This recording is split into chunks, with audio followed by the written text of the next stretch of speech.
কারো গ্যারান্টি নাই কখন জানি মসজিদের পালকি তোমার আমার বাড়িতে হাজিরা দিয়ে দিবি। অতএব ভাইয়ের আমার, কবরের কথা স্মরণ করি, কবর আযাবের কথা স্মরণ করে দুনিয়ার মধ্যে কাঁদো। যদি কাদার মতো কাঁদতে পারো তাহলে ওই কবরটা তোমার আমার জন্য আমার আল্লাহ তাআলা নূরের জান্নাত বানায়া দিবে। ও ভাইয়ের আমার, ওই কবর বড় কঠিন জায়গা রে। যেই কবরের মধ্যে সাথী নাই, বালিশ নাই, বন্ধু নাই, বান্ধব নাই, ওই কবর সাপ বিচ্ছুর ঘর, অন্ধকার জগৎ কবর। ঠিক কিনা বলি? ওই কবর কারো কারো জন্য হবে জান্নাত, আবার কারো কারো জন্য হবে জাহান্নাম। ঠিক কিনা বলে?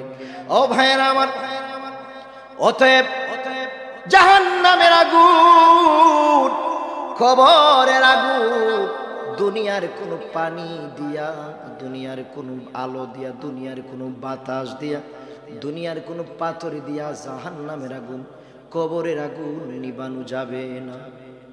কবরের আগুন, জাহান্নামের আগুন, আগুন নিবে শুধু একমাত্র শুধুমাত্র বান্দার দুফোঁটা চোখের পানি দিয়ে আমার আল্লাহ নিভাইয়া দিবে।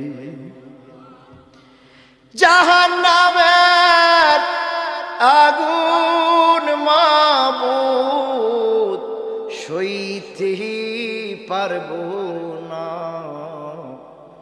দুনিয়াতে নেও কাদাইয়া, আখেরে কাদাইও না।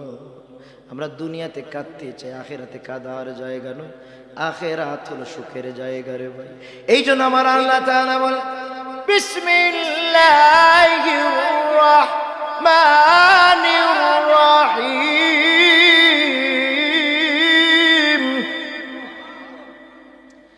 ফালইয়াদহাকু قليلا وليبكوا كثيرا।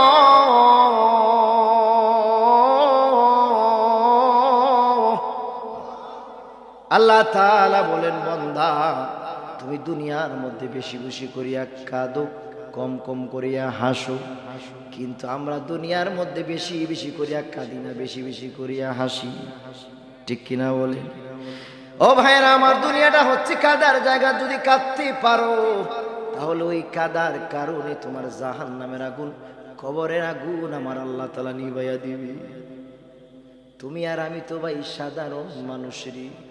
এই দুনিয়াতে, পৃথিবীতে 10 জন সাহাবী জান্নাতের টিকিট পাইছি।